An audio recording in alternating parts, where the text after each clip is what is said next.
ونؤمن به ونتوكل عليه ونعوذ بالله من شرور أنفسنا ومن سيئات أعمالنا من يهده الله فلا مضل له ومن يضلله فلا هادي له وأشهد أن لا إله إلا الله وحده لا شريك له وأشهد أن محمدا عبده ورسوله أرسله بالحق بشيرا ونذيرا وداعيا إلى الله بإذنه وسراجا منيرا فإن خير الحديث كتاب الله وخير الهدي هدي محمد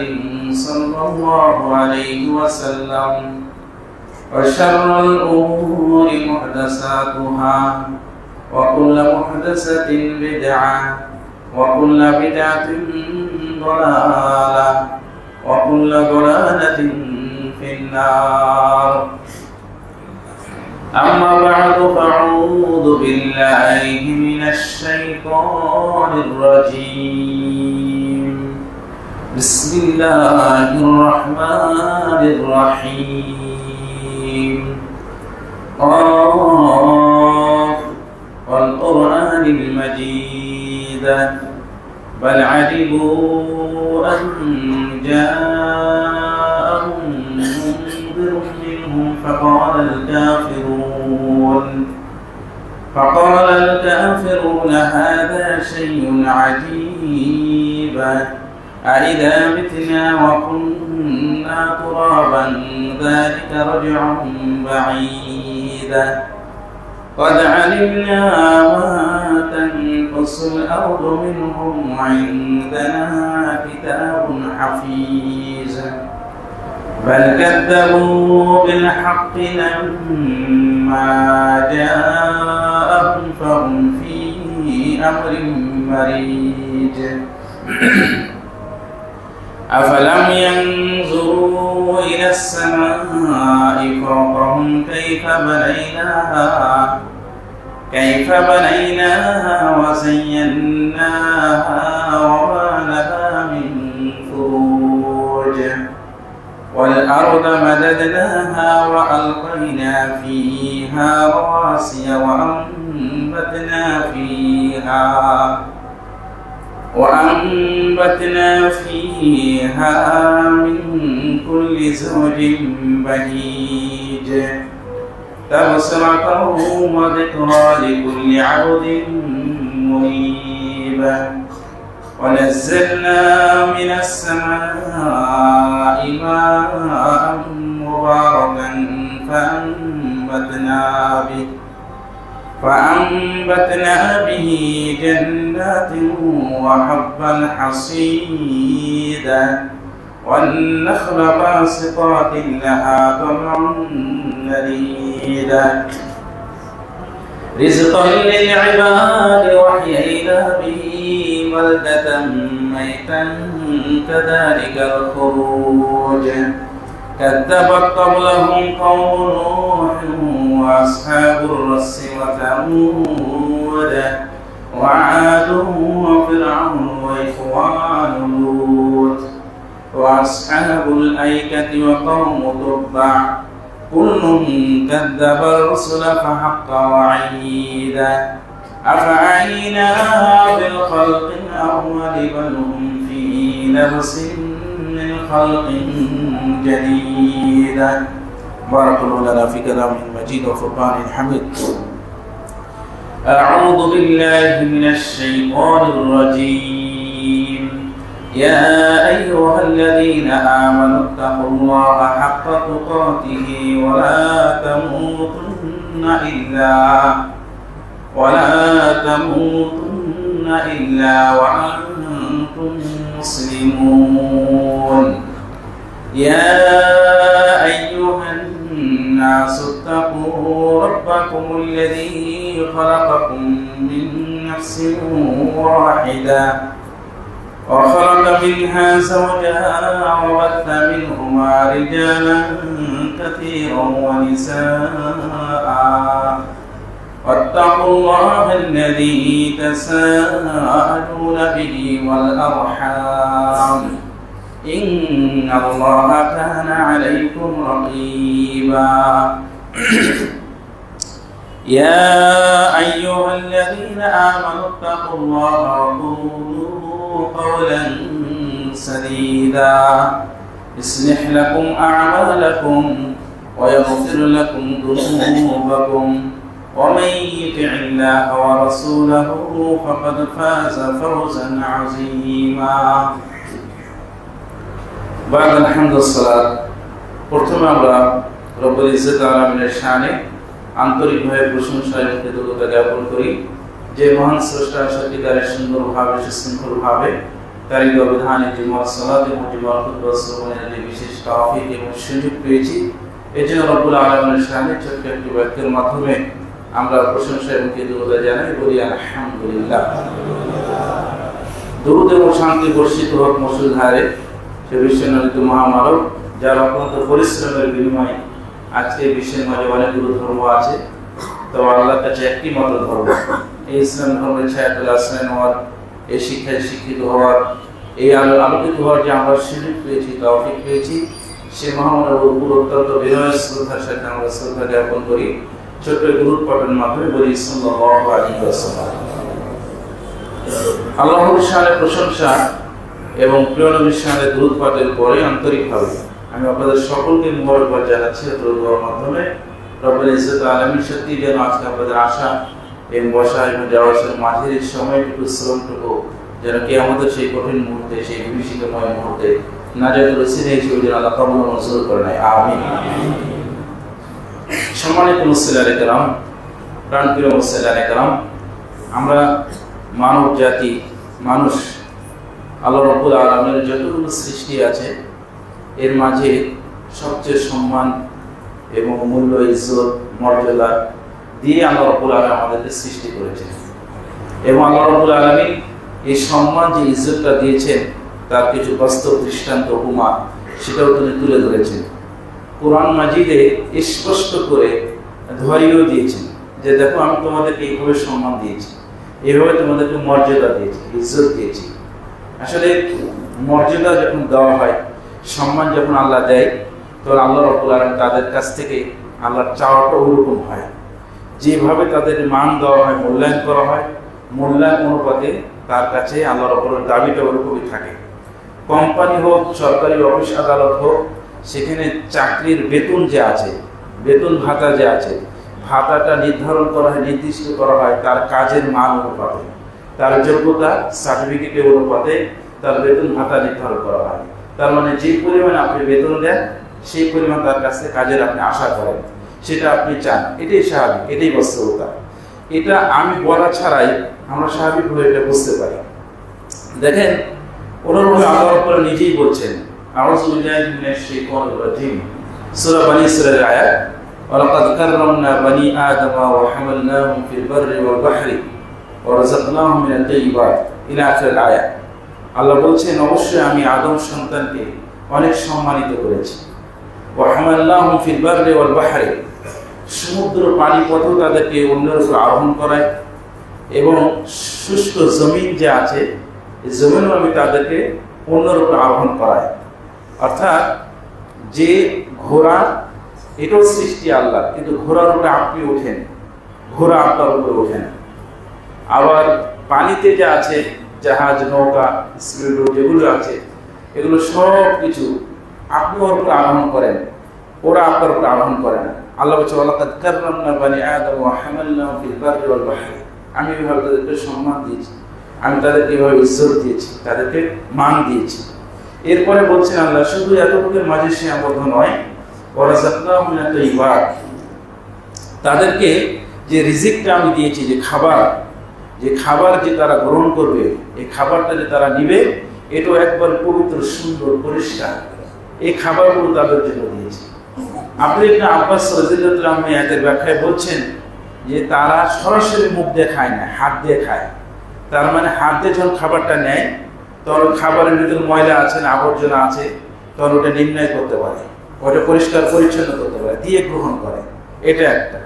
আরো কিছু বিষয় হলো যে আগের যে কাররামনা এ রযাকনা, কাররামনার ভিতরেও একটা আছে, মুখ দিয়ে তার সুন্দর বাচন ভঙ্গি এবং যে সবচেয়ে সুন্দর একটা সৃষ্টি অবয়ব কাঠামো দিয়ে যে তাকে তৈরি করা হয়েছে এটাও আছে, এবং রিজিকের ভিতর হাত দেশে যে গ্রহণ করে তা তো আছেই।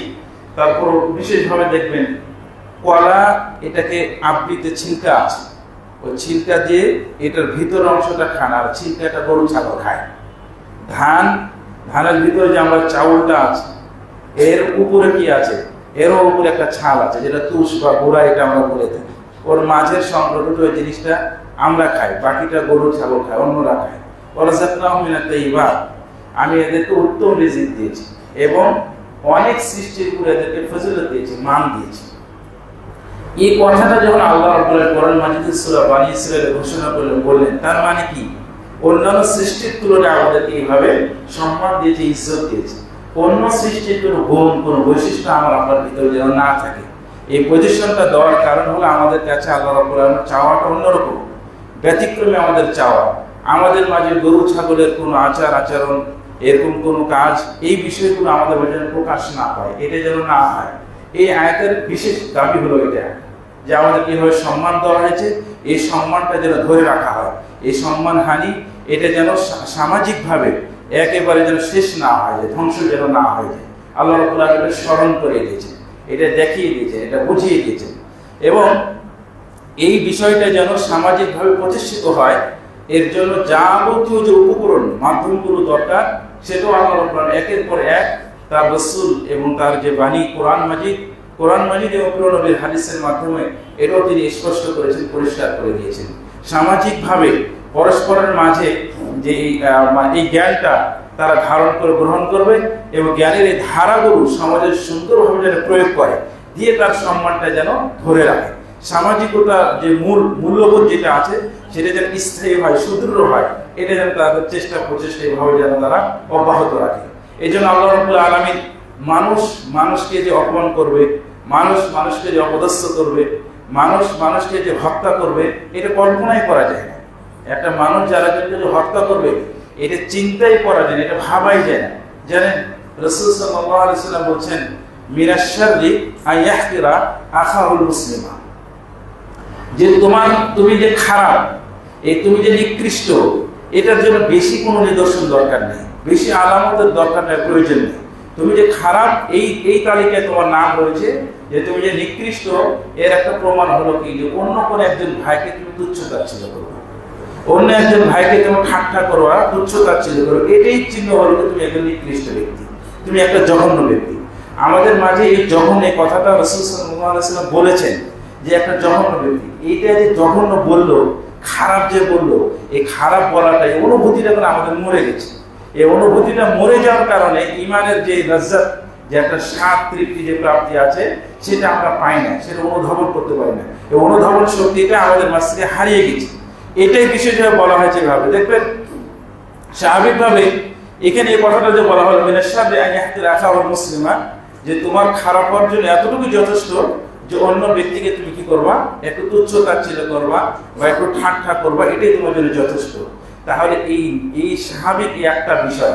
হালকা আরেকটা হাদিস আছে, ওটা সেই হাদিসে বর্ণনা হয়েছে, ওখানে আল্লাহ রাসূল সাল্লাল্লাহু আলাইহি ওয়াসাল্লাম বলছেন, একজন ভাই একটু অন্যমনস্ক হয়ে আছে, কিন্তু তার পাশে কোনো রশি বা কোনো কিছু আছে, হঠাৎ করে টান দেন, যে টুকটা শব্দ হাতে সে যদি চমকে যায় বা যদি একটু আশ্চর্য হয়ে যায়, এই যে আশ্চর্য হয়ে যায়, চমকে যাওয়াটা, এটাও ঠিক না।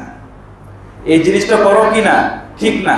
এটা মানবিক ভাবে রাসূল সাল্লাল্লাহু আলাইহি ওয়াসাল্লাম বলে দিয়েছে যে এই চর্চা করা যেন না থাকে, এই চর্চাটা যেন না হয়, এটা যেন বন্ধ হয়। এর কারণ কি?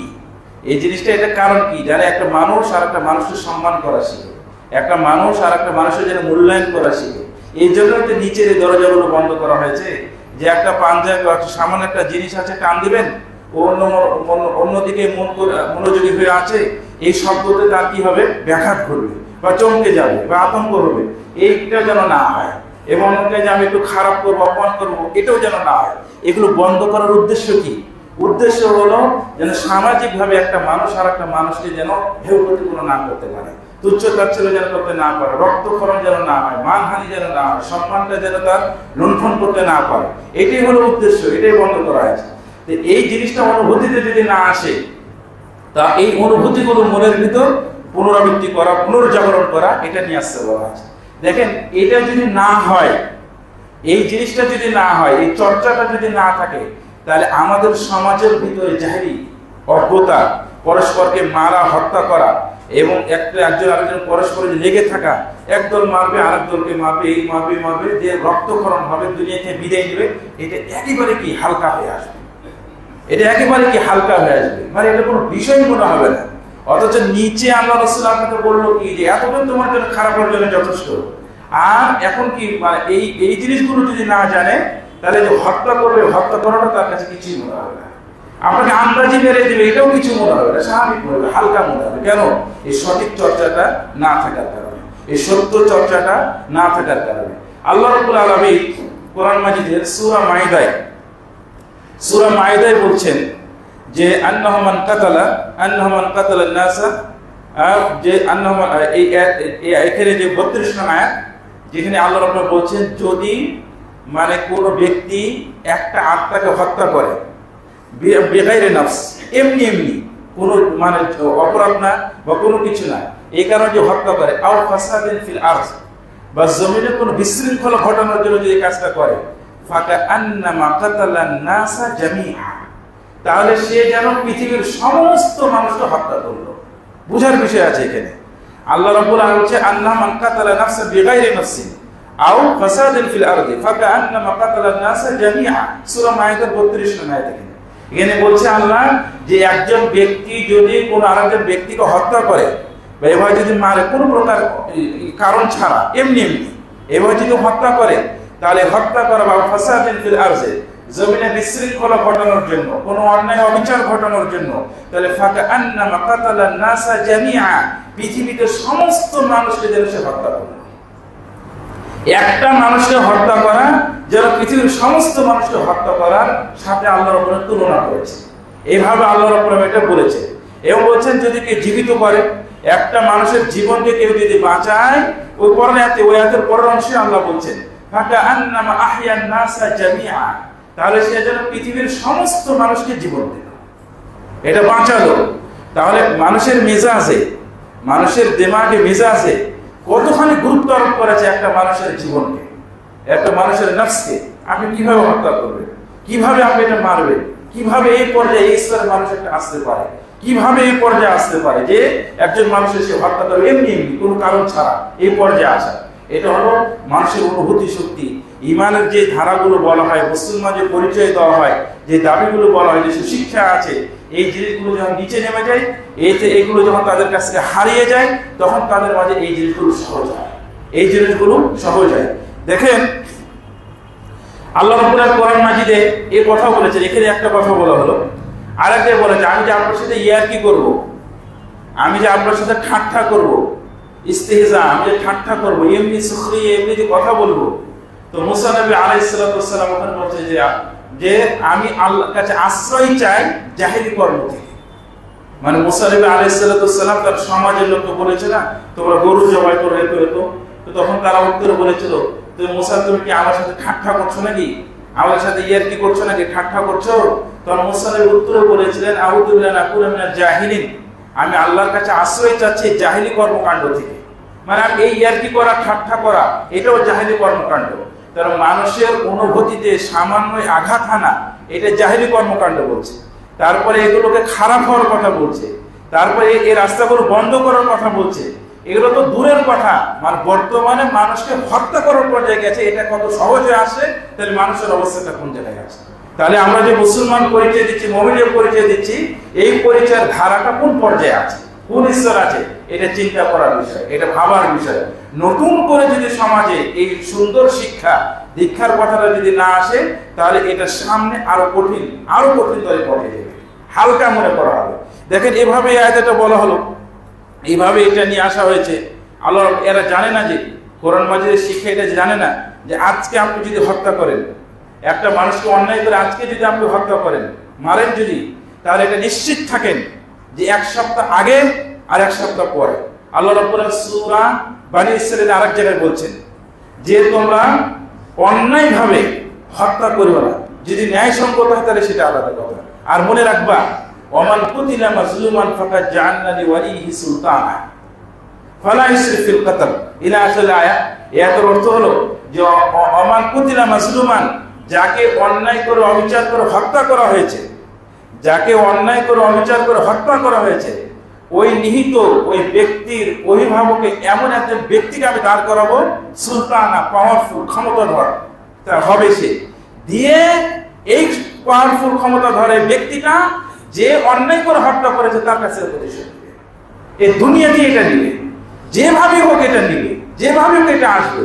এটা আল্লাহর উপরে কোরআন মাজিদে ধরিয়ে দিয়েছে যে ফাকাদ জাআলনা লিওয়ালিহি সুলতানা, আমি ওই মানে অন্যায় করে যে ব্যক্তিটা নিহিত হয়েছে, যে ব্যক্তির উপর জুলুম করে তাকে হত্যা করা হলো, ওই ব্যক্তির জন্য আমি সুলতান, এমন সুলতান নির্ধারণ করব, পরবর্তীতে ওই তার কাছে প্রতিশোধ দিবে। তাহলে যাবেন কোথায় আপনি?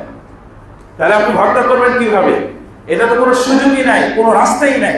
এটা আল্লাহর উপরে ওখানে দেখিয়ে দিয়েছে, জানিয়ে দিয়েছে। মানে এই যে কোরআন মাজিদের চর্চাগুলো যদি আমাদের মাঝে থাকতো, শৈশব থেকে যদি আমি মুসলিম চেতনা এইভাবে গড়ে তুলতাম, আমার সমাজকে যদি এইভাবে আমি সত্যিকারের সুন্দর ধারণাগুলো দিতাম, আমার সন্তানদেরকে যদি এসব শিক্ষা এটা আমি গড়ে তুলতাম, তাহলে হত্যার মতো অন্যায় কাজগুলো থেকে এমনি কি এটা অনেক অনেক দূরে থাকবে, এগুলো থেকে অনেক দূরে থাকবে। আল্লাহর উপরে কোরআন মাজিদে বলেন ওয়ালা ইয়াহিকুল মাকরু সাইয়্যি বিআহলি, এটা তো বলো এখানে তার প্রয়োগ করে দেবো। অনেকে করে কি ষড়যন্ত্র চক্রান্ত, মানে করে আরেকজনকে পরাভূত করা, আরেকজনকে মানে ধ্বংস করা, আরেকজনকে শেষ করা, এই ধরনের চিন্তা চেতনা সেটি এভাবে দৌড়াদৌড়ি করে। এটা থাকে কিভাবে পরাভূত করা যায়, কিভাবে তাকে শেষ করা যায়।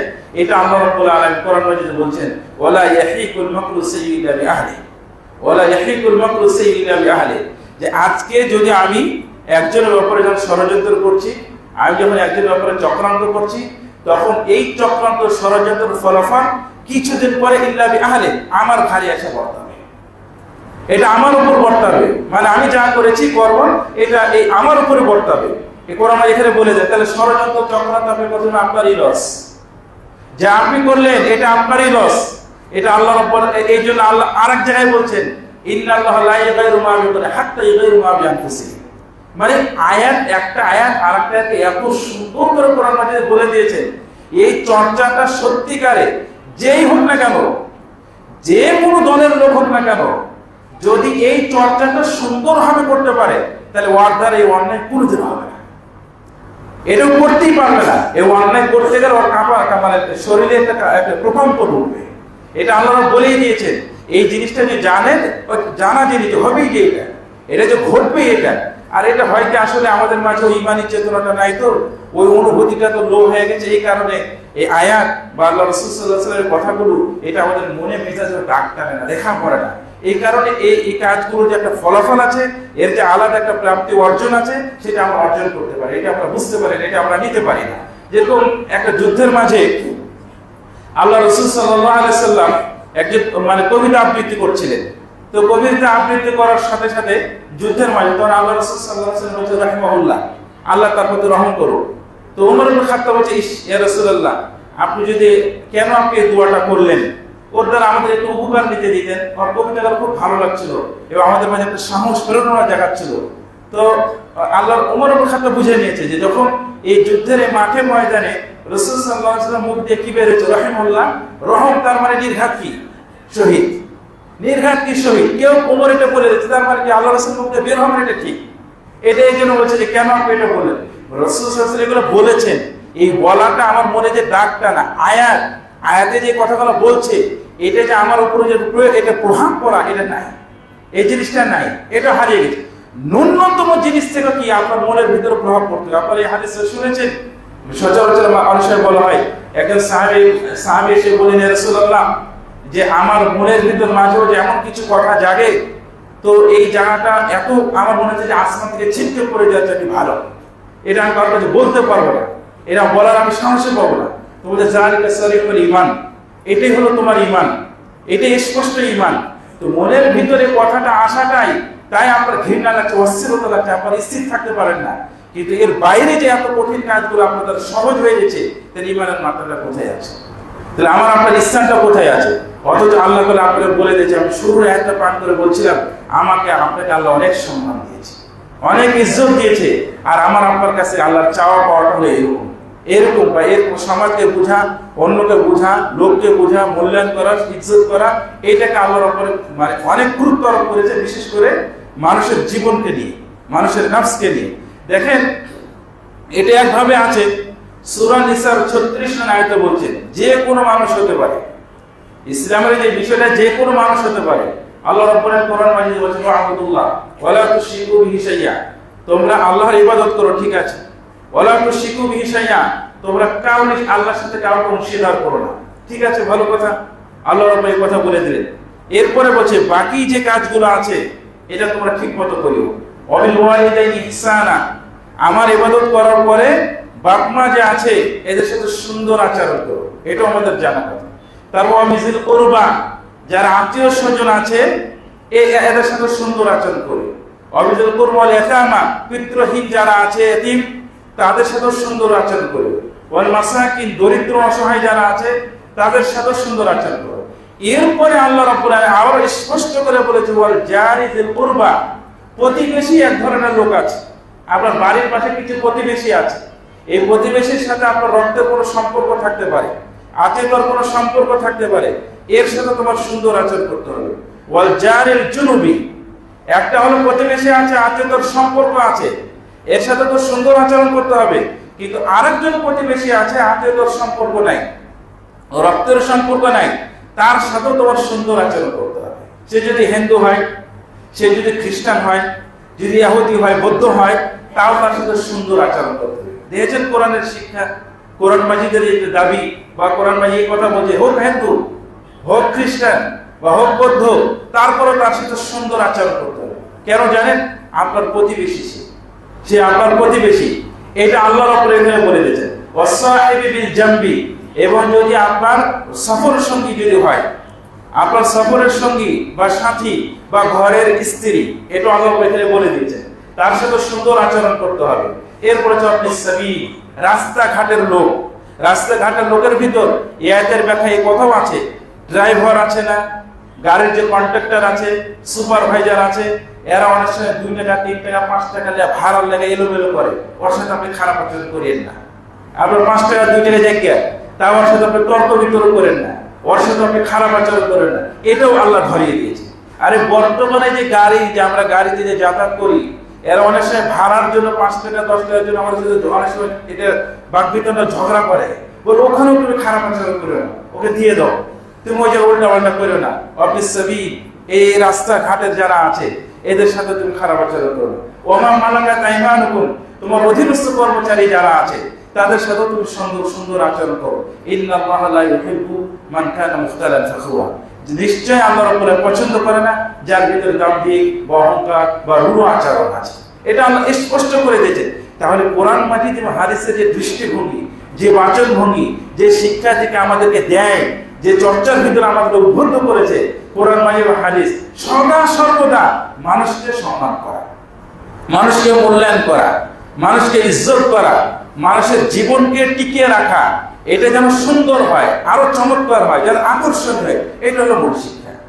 আপনি সারা দিন সংগ্রাম প্রচেষ্টা করেন, যদি এই সঠিক চর্চায় যদি না আসেন, তাহলে জীবনের নিরাপত্তা আপনি দিতে পারবেন না, কোনোভাবে আপনি নিরাপত্তা দিতে পারবেন না। আপনিও দেখবেন যে বিপদের সম্মুখীন হয়ে গেছে, আপনিও দেখবেন যে শেষ হয়ে গেছে। এটাই হলো বাস্তবতা, এটাই হলো বাস্তবতা। বর্তমানে বিভিন্ন জায়গায় হত্যা করা বা মানুষকে মারা, তার জীবনকে হরণ করা, রক্তক্ষরণ করা, এই যে সহজে পরিণত হওয়া, এটা খুব ভালো জিনিস না, এটা খুব শোভনীয় জিনিস না, এটা ভয়ানক জিনিস, কঠিন জিনিস। আল্লাহ রাসূল সাল্লাল্লাহু আলাইহি ওয়াসাল্লাম বলেন, কিয়ামতের আগে, কিয়ামতের ছোট যে আলামতগুলো আছে, এই আলামতের মাঝে এগুলো আলামত যে তোমার মানে হত্যার এটা বাড়বে, হার্জ, এই শব্দটা হচ্ছে হার্জ, মানে প্রচুর পরিমাণে হত্যার মাত্রাটা বেড়ে যাবে। তখন বলা, এটা কি ইয়া রাসূলের মানেটা কি? তো আল্লাহ রাসূল সাল্লাল্লাহু আলাইহি ওয়াসাল্লাম উত্তরে বললেন যে হত্যা করা এটা প্রচুর পরিমাণে বাড়বে, যে হত্যা করে সেও জানে না, যে মাত্র নিত ও জানে না, কি কারণে সে মানে দুনিয়া থেকে বিদায় হতে হলো, আর কি কারণে যে হত্যা করে এও জানে, সামান্য এই ন্যূনতম হালকা বিষয় নিয়ে এটা বাড়বে কিয়ামতের আগ দিয়ে। কিয়ামতের আগে এই জিনিসগুলো ঘটনা ঘটবে, এটা বাড়বে। এই যে বিষয়গুলো, এই চর্চাগুলো প্রত্যেকটা মানে যারা মুসলিম, যারা মুমিন হিসেবে পরিচয় দেয়, এই পরিচয়ের একটা সবচেয়ে বড় একটা নমুনা হলো কি, যে আপনার মানুষের জীবনটাকে মূল্যায়ন করে। আপনার যদি জিম্মি হয় বা যে কোনো হিন্দু ও ভিন দেশের লোক যদি আপনার সাথে চুক্তিবদ্ধ হয়, তাকে যদি হত্যা করেন, আবার বর্ণনা হাদিসে আসছে যে আপনি দেখা যাচ্ছে এদেরকে হত্যা করা, এদেরকে নিরাপত্তা যদি আপনি না দেন, তাহলে আপনি জান্নাতে প্রবেশ করতে পারবেন না। যদি নিরাপত্তা দেন, সেটা যদি অন্য ধর্মের হয়, খ্রিস্টান হোক, ইহুদি হোক, বা যদি হিন্দু হোক, তার সাথে আপনার চুক্তিবদ্ধ আছে, যে আপনি যদি তাকে নিরাপত্তা না দেন, তাহলে আপনি হত্যা করেন, তাহলে আপনি জান্নাতে যেতে পারবেন না। এই যে বর্ণনাগুলো আসছে, এই যে শরীয়তের যে শিক্ষাগুলো আছে, হত্যা নয়, সন্ত্রাস নয়, আতঙ্ক নয়, এটা মানে মানে ইসলাম ধর্ম যে শান্তি এবং যে নিরাপত্তা এবং এর ভিতরে যে আপনার অন্যকে মূল্যায়ন করা, জীবনটাকে সংরক্ষণ করা, মানুষ জাতিকে সবচেয়ে গুরুত্ব দেওয়া, এটার মানে সবচেয়ে মূল্যায়ন করা হয়েছে, সবচেয়ে গুরুত্ব দেওয়া হয়েছে। এবার আসেন সংক্ষিপ্ত একটা কথা বলি। আল্লাহ রাসূল সাল্লাল্লাহু আলাইহি ওয়াসাল্লাম বলছেন, আল মুসলিম আলাল মুসলিম হারামুন দামুহু মালুহু ওয়া ইরজুহু। একজন মুসলমান আরেকজন মুসলমান, এই মুসলমানের একেবারে হারাম, দামুহু রক্তক্ষরণ করা, ওয়া মালুহু সম্পদ লুণ্ঠন করা, ওয়া ইরজুহু সম্মানহানি যে করবেন, অপমান অপদস্থ যে করবেন না, একেবারে হারাম। আমরা হাদিসের অনুবাদ থেকে হয়তো এই কথাটা বুঝতেছি যে সামান্য ন্যূনতম একটা কথা বলা হয়েছে, যে হারামের কথা বলা হয়েছে, স্বাভাবিক, কিন্তু না, সূরা নূরে আল্লাহ রাব্বুল কোরআন মাজিদে এর এত সুন্দর বিবরণ দিয়েছে। মানহানির উদ্দেশ্যে অন্য কাউকে যে আপনি তহমত দিবেন, আপনি যে বলবেন, এই মানহানির উদ্দেশ্যে আপনি যে কাউকে তহমত দিবেন, অপবাদ দিবেন, এবং যে কোনো কথা যে আপনি বলবেন, এই বলার কারণে তিনটে জিনিস আপনাদের জন্য ধার্য হয়ে যাবে। তিনটা জিনিস আপনার জন্য ধার্য আপনার উপরে বর্তাবে। এক নম্বর কি, যে ওকে 80টা ব্যত্রাঘাত করো, সবার সামনে জনসম্মুখে তাকে অপবাদের যে মায়ের 80টা দেওয়া ব্যত্রাঘাত করো, এটা এক নম্বর। আল্লাহ রাব্বুল আলামিন কোরআন মাজিদে বলছে সূরা নূরে। দ্বিতীয় নম্বর কি, লাম তাকবাল শাহাদাতুহুম, যে এর যে সাক্ষীটা সমাজে কোনো জায়গায় সাক্ষীটা গ্রহণযোগ্য হবে না। সমাজে যারা প্রচার করে দেওয়া হয় এ অন্যের নামে অপবাদ দিয়েছে, সুতরাং ও যতদিন এক্ষেত্রে তওবা না করবে, ওর সাক্ষীকে যেন গ্রহণ না করা হয়। 2 3 নম্বর আল্লাহ রাব্বুল আলামিন বলছেন যে এই সমাজের ভিতরে ফাসিক নামে চিহ্নিত হবে, পাপাচার মানে ওই একটা খারাপ ব্যক্তি, এই নামে সমাজে চিহ্নিত হবে, শুধু একটা মানহানি করার কারণে, শুধু একটা সম্মানে আঘাত হানার কারণে। এই যে সম্মানে আঘাত হানা, এই মানহানি করার জন্য আল্লাহ রাব্বুল কোরআন মাজিদে তার জন্য 3টে শাস্তির কথা বলেছে। জনসম্মুখে 80টা ব্যত্রাঘাত, ওর সাক্ষী যেন গ্রহণ না করা হয়, এবং ফাসিক নামে যেন ঘোষণা করা হয়, এই ফাসিক নামে যেন ঘোষণা করা হয়, এটা আল্লাহ রাব্বুল কোরআন মাজিদে এখানে বলে দিয়েছেন। এই যে কোরআন মাজিদে এবং হাদিসের যে চর্চাগুলো, আমরা এই মৌলিক যে চর্চা, এই চর্চাটা শুধু ঘরোয়া ভাবে, শুধু মাদ্রাসা প্রতিষ্ঠানগুলোতে নয়, মাদ্রাসা এই শিক্ষা প্রতিষ্ঠানে না। আমরা অনেক সময় মাদ্রাসার শিক্ষাকে ভয় পাই, মাদ্রাসার শিক্ষাকে অনেক সময় আতঙ্ক মনে করে। এই মাদ্রাসার শিক্ষাতে এমন ভাবে বা প্রচার প্রসার করা হয় যেখানে সন্ত্রাসী এই জিনিস শিক্ষা দেওয়া হয়। উল্টা, মাদ্রাসার শিক্ষায় পড়লে কি মানে যে সমস্ত বাইরের খারাপ ধারণা আছে ওটাকে পাল্টে যাবে। এই মাদ্রাসার সন্তান যে তার বাপ মা পরিবারে যায়, সে কি লাঠি পিলারের মতো দাঁড়াতে পারবে যে না এই কাজগুলো করা যাবে না, এটা করা যাবে, প্রতিভা এই জিনিসটা তার ভিতরে মানে জন্ম নেবে। এই জন্য মাদ্রাসার শিক্ষাটা মানে যদি এটাকে যে ভয় করা, এই যে তহমত দেওয়া হয়, অপবাদ দেওয়া হয়, যেগুলো আসে বা চর্চা একটা সময় ছিল যদিও নাই, কিন্তু এই শিক্ষাগুলো এটা এখানে দেওয়া হয়। এটা শুধু মাদ্রাসার নামে আছে। আমার কাছে এই শিক্ষাগুলো ঘর থেকে দেওয়া দরকার, প্রতিটা প্রতিষ্ঠানে দেওয়া দরকার, সব জায়গাতে দেওয়া দরকার। যখন এই শিক্ষাগুলো আসবে, হোক না ডাক্তার, হোক ব্যারিস্টার, হোক লয়ার, ইঞ্জিনিয়ার হোক, কিন্তু এই শিক্ষাটা যখন থাকবে, ওর ইঞ্জিনিয়ার এটার ভিতরে সৌন্দর্য প্রকাশ পাবে, ও ডাক্তার হলে ওর ভিতর সৌন্দর্য প্রকাশ পাবে, ও যদি ব্যারিস্টার লয়ারও হয় তো ওর ভিতরে সৌন্দর্য প্রকাশ পাবে, যদি এই মূল শিক্ষা যদি থাকে। এই মূল শিক্ষা এটা যদি না থাকে, তাহলে হবে বড় বড় ডিগ্রিধারী হবে, সবকিছু হবে, কিন্তু মূল জিনিস না থাকার কারণে কোনো মূল্য থাকবে না। আসলে যে মূল্যবোধ এই জিনিসটা থাকবে না, এটা হারিয়ে দেবে। সর্বোপরি আল্লাহ রাব্বুল আলামিন কোরআন মাজিদে দেখেন আরেকটা আপনাদের কাছে আমাদের সর্বোপরি আল্লাহ রাব্বুল আলামিন বলছেন, ইন্নাল্লাযীনা আমানু ওয়া আমিলুস সালিহাত উলাইকা হুম খায়রুল বারিয়া। এটা সূরা বাইনার আয়াত। এই আয়াতটা সর্বশেষ এখানে কথা, এর মানে কি? আল্লাহ রাব্বুল আলামিন বলছেন ইন্নাল্লাযীনা আমানু ওয়া আমিলুস সালিহাত উলাইকা হুম খায়রুল বারিয়া, যে নিশ্চয়ই যারা ঈমান এনেছে এবং সৎ কাজ সৎ আমলগুলো চর্চা করে, উলাইকা হুম খায়রুল বারিয়া, এরাই হলো সৃষ্টির শ্রেষ্ঠ, এরা হলো সৃষ্টির মাঝে সবচেয়ে শ্রেষ্ঠ। এর ব্যাখ্যায় বলা হচ্ছে যে মানে সাধারণ যারা মুমিন আছে, এই সাধারণ মুমিনগুলো উত্তম হলো সাধারণ ফেরেশতার চাইতে, এবং যারা বিশেষ যারা মুমিন এবং নবী রাসূল আছে এরা হলো বিশেষ ফেরেশতা, মানে মর্যাদাধারীদের চেয়ে উত্তম। তার মানে ফেরেশতার চেয়ে মানুষকে উত্তম বলা হয়েছে, এই মান পজিশনটা দেওয়া হয়েছে। আগের শুরুতে আমি আপনাদের কাছে আয়াত পাঠ করেছিলাম যে আল্লাহ নিজে বলছে আমি আদম সন্তানকে অনেক সম্মান করেছি, অনেক মর্যাদা দিয়েছি এরকম। আর খুতবার শেষে একটা আয়াত পাঠ করলাম, ইন্নাল্লাযীনা আমানু ওয়া আমিলুস সালিহাত উলাইকা হুম খায়রুল বারিয়া, নিশ্চয়ই যারা ঈমান এনেছে এবং সৎ আমল করে এরাই হলো সৃষ্টির শ্রেষ্ঠ।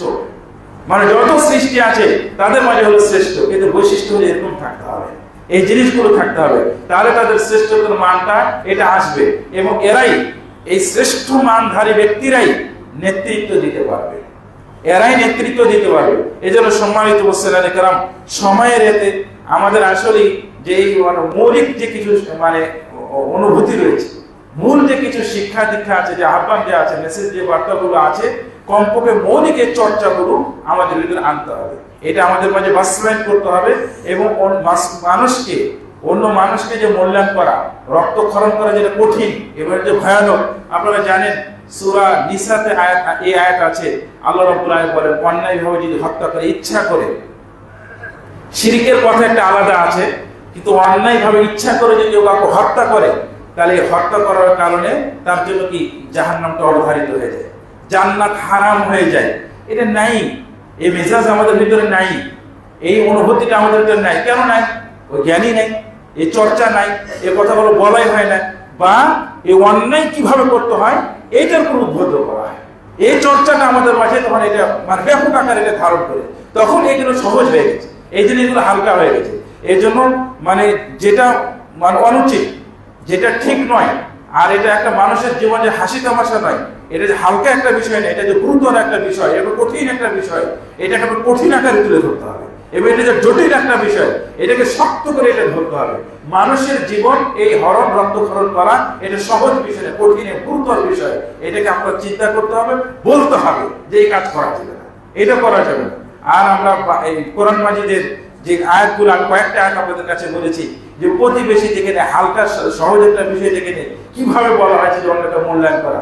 সর্বশেষ দেখেন আল্লাহ রাসূল সাল্লাল্লাহু আলাইহি সাল্লাম বলছেন যে মানুষের জীবনে এরা হাসি তামাশা করে, এইভাবে খেলাধুলা করে। আল্লাহ রাব্বুল আলামিন একজন নবীকে বলছেন, একজন নবীর কথা বলছেন, এটা মুসলিম শরীফের হাদিসে আসছে।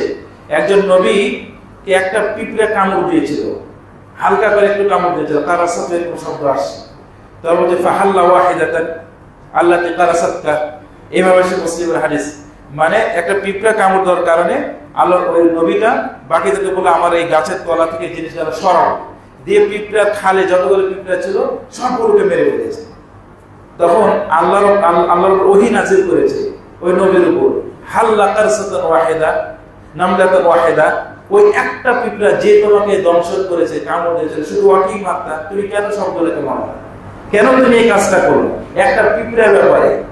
এটা বা এই অনুভূতিটা আমাদের মাঝে অনেক সময় কাজ করে না। সাধারণ একটা পিঁপড়ার ব্যাপারে এই কাজ, একজন পিঁপড়া মেরেছে, তুমি একটাকে মারতা, মুসলিম শরীফের হাদিস, তুমি সবগুলোকে মারলা কেন? এই ওহীটা নাযিল হয়েছে, বুঝেছেন? একজন মানুষকে জীবন এইটা আবার আল্লাহ রাসূল সাল্লাল্লাহু আলাইহি ওয়াসাল্লাম বলছেন, একটা মানুষের রাস্তাতে যে একটা ডাল নেকে থাকে, তো এই ডালটা ওই বারবার যাতায়াত করতে হলে সরাইতে হয়, কষ্ট হয়। তো আল্লাহ রাসূল সাল্লাল্লাহু আলাইহি ওয়াসাল্লাম বলেন ওই একটা লোক এই কষ্টটা দেখে ডালটা কেটে ফেলে সরাই ফেলে, বলে শাকার আল্লাহু লাহু ওয়া গাফারা লাহু, আল্লাহ এই জন্য তার জন্য কৃতজ্ঞ হয় এবং তার যা গুনাহ ছিল সব মাফ করে দেয়। সুবহানাল্লাহ। মানে একটা মানুষের খেদমত বা চর্চা এটা সবাই বোঝানোর জন্য পিঁপড়ার কথা বললো। তাহলে একটা জীবনের এতে আমরা আরেকটা হাদিস বলি, পরিচিত হাদিস, এটা মাঝে মাঝে অনেকে আপনারা শুনেছেন হাদিসটি, যে আল্লাহ রাসূল সাল্লাল্লাহু আলাইহি ওয়াসাল্লাম বলছেন নিচু মানের একটা মহিলা, নিম্নমানের একটা মহিলা, এই নিম্নমানের মহিলা পিপাসিত কুকুরকে পানি পান করিয়ে জান্নাতটা অবধারিত করে নেয়, জান্নাতটা আল্লাহর কাছে পাস করে নেয়। তো কুকুর তো কিছু একটা নিচু মানের একটা প্রাণী। তা কিছুক্ষণ আগে আপনাদের কাছে বলা যে শ্রেষ্ঠ জাতি হলো কারা? মানব জাতি। তাহলে নিচু মানের প্রাণীকে পানি পান করে যে জান্নাত অবধারিত হয়, তাহলে শ্রেষ্ঠ সৃষ্টির মানব জাতির খেদমতে এই সুন্দর চর্চা, এদের যাদের সংরক্ষণের দায়িত্ব যারা নেয়, এটা যারা খেয়াল করে লক্ষ্য করে, তাদের জন্য জান্নাতটা কি হয়, অনায়াসে কি হয়, এটা ধার্য অবধারিত হয়। ওয়াহাল জাযাউল ইহসান ইল্লাল ইহসান। সূরা রহমানে আল্লাহ বলছে সুন্দর আচরণ করা, ভালো আচরণ করা, উদ্বুদ্ধ করা, এই চর্চাগুলো করা, সামাজিকভাবে এই পরস্পর এই জিনিসের ভিতরে আসা, এর বিনিময়, ইহসানের বিনিময় ইহসানই হয়, ভালোর বিনিময় ভালোই হয়, এটা আল্লাহ বলে দিয়েছেন। আল্লাহ রাব্বুল আলামিন আমি সকল আমাদের সকলকেই মানুষের জীবন, মানুষের সম্মান, মানুষের ইজ্জত, মানুষের মান মর্যাদা, সম্পদ, এটাকে মূল্যায়ন করার তৌফিক দান করুন। আমিন। এই চর্চাগুলো করা সুন্দরভাবে আমাদের করার জন্য আল্লাহ তৌফিক দান করেন। এই চর্চাটা বাস্তবে ঘর থেকে, সন্তানের কাছ থেকে যেন নতুন আকারে এটা প্রয়োগ করা, বাস্তবায়ন করার জন্য আল্লাহ তৌফিক দান করেন। আমিন। ওয়া আখিরু দাওয়ানা আলহামদুলিল্লাহি রাব্বিল আলামিন।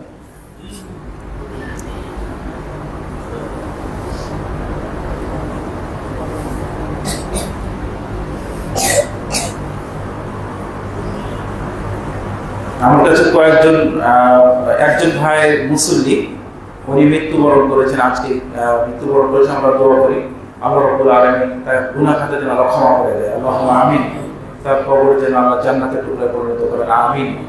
আমাদের মাঝে একজন মুরব্বী, ওনার মা অসুস্থ, হসপিটালে আছে, উনি দোয়া চেয়েছেন। এইভাবে অনেকেই দোয়া অসুস্থ বর্তমানের সময়ে দোয়া যারা চেয়েছেন, যারা চান, সবার জন্য দোয়া করি আল্লাহ রাব্বুল আলামিন দ্রুত শিফা আজেলা দান করেন, আল্লাহুম্মা আমিন। আল্লাহ আমাদের সবকিছু মজার বরকত দান করেন, আমিন। আউযু বিল্লাহি মিনাশ শাইতানির রাজীম। ইন্নাল্লাহা ওয়া মালাইকাতাহু ইউসাল্লুনা আলান নবী ইয়া আইয়ুহাল্লাযীনা আমানু সাল্লু আলাইহি ওয়া সাল্লিমু তাসলিমা। আল্লাহুম্মা সাল্লি আলা মুহাম্মাদ ওয়া আলা আলি মুহাম্মাদ كما صليت على إبراهيم وعلى آل إبراهيم إنك حميد مجيد. اللهم بارك على محمد وعلى آل محمد كما باركت على إبراهيم وعلى آل إبراهيم إنك حميد مجيد.